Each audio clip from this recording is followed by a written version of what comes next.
Aziz do'stlar, hattoki gul do'konlari ham mana Roses gul grilyator o'rnatgan. Nima uchun o'rnatganini hozir men sizlarga ko'rsataman. O'zingizlar vizualga bitta baho beringlar.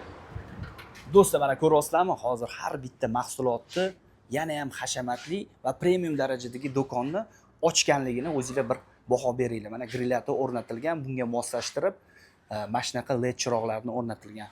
Mahsulotlarga e'tibor beringlar, gullarga e'tibor beringlar. Hashamatli, chiroyli ko'rinyapti. Kirgan odam bu yerda premium vidni beradi. Mahsulotlarni ham qimmatroq, ham premium vid qilib sotsanglar bo'ladi.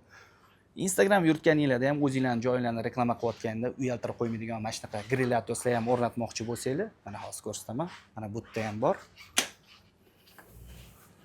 Gullar bilan.